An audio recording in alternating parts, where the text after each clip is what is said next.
Hi everyone, today I'm going to teach you guys how to transact or facilitate trade-in using Instacash Smart Exchange C2B2B app. So as you can see here, the app is downloadable in Android Play Store and App Store. So this is the layout for Android and this is the layout for Apple. And then this is the QR code that CommAsia will be providing you guys to download the app.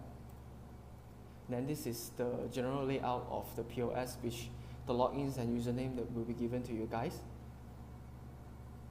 Okay. So as you can see here, this is the POS, and then the username that I'll be using is a demo version, and then this is my phone, which is a S7H. So in the case that customer is interested to trade in their phone, and the customer wanted to know the estimated price.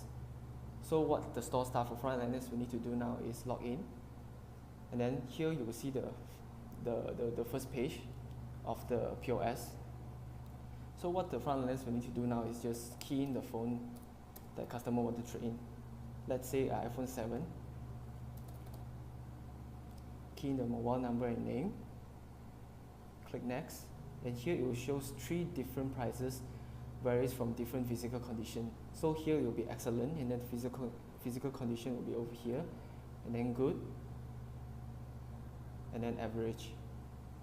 So if the customer is interested, the frontliners will need to do is just click continue.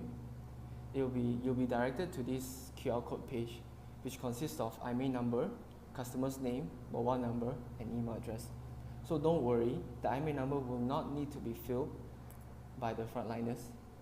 So in the case that customers are interested to trade in their phone, what the store staff will need to do is just download the app into Play Store. So what they need to search is Smart Exchange or Instacash.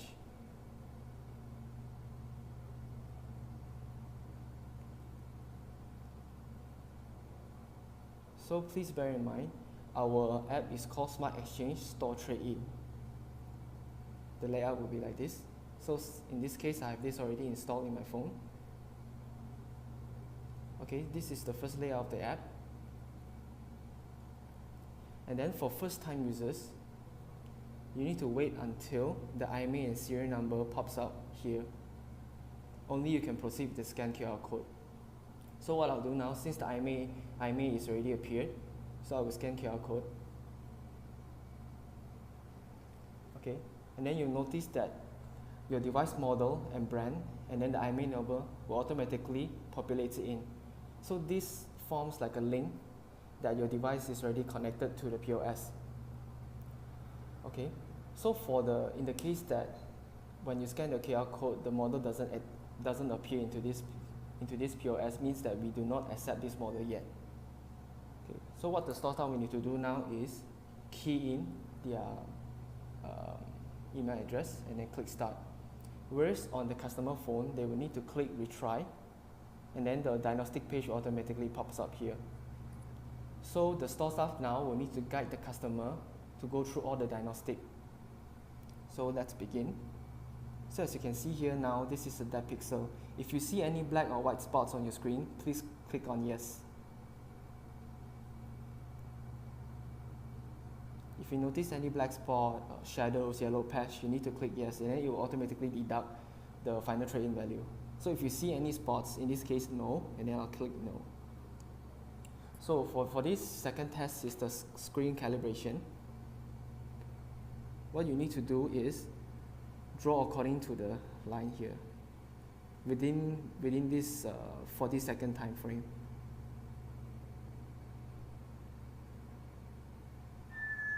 Okay, and then this is the whistle and the auto rotation test. Whistle, which is the speaker and mic test. So it automatically sends a sound from the speaker to the mic, and then the mic will automatically picks up. So this is automated, and then the following one is proximity sensor test. What you need to do is wave your hand on the phone screen. And then following, this is the heart rate button test. Volume up, volume down, and the back key. And then now, this is the camera test. And then for the phones that have fingerprint function, you will need to first set up the fingerprint in the settings, and then you can actually check your fingerprint functionality. Then once this is done, it will show the functional checks. All the functional test results will be shown here. So here is what we call the physical declaration of the device. So here, the store staff will need to be helping or guiding the customer to declare correctly the customer's device condition. So the first test will be LCD and screen glass.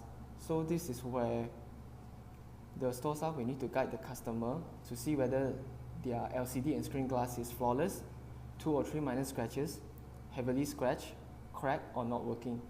So in this case, my phone is 2 or 3 minor scratch. And then the second test, it will be phone locks for Androids, network locks, passcode, Samsung, Google account lock, or iCloud lock. So in the case that your phone is locked so in the case that customer phone is locked, or maybe they forgot the passcode, or the device is just network locked. So the store staff now will need to guide the customer on how to log out of their personal accounts. When this is logged out, the store staff will need to click unlock. Okay. And then the final physical declaration, it will be the device body. So this includes the side and back cover. And then the store staff now will need to guide the customer on how to declare correctly. So whether the device is flawless, minor scratches, heavy scratches, dented, or cracked. In this case, mine is minor scratches. So once this is done, it will automatically shows a price. So this price is the final value of your device. And then once this is done, you will notice that the POS everything will automatically sync over and connected, including all the functional checks that you've done previously on the app, and then that you've done on the phone, including the price. So as you can see here are all the functional results, and then this is the price that is also shown in the customer's app right now, including the IMEI number, phone, and then the customer's name.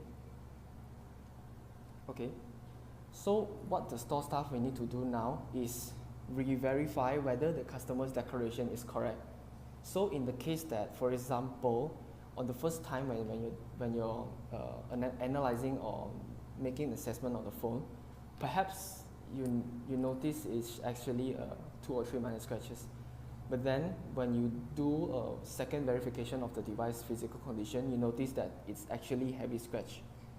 So you can actually recalculate the prices here, and then it will show the final trade-in value. And then what the store staff will need to do now is reconfirm with the customer that this will be their final trade-in value.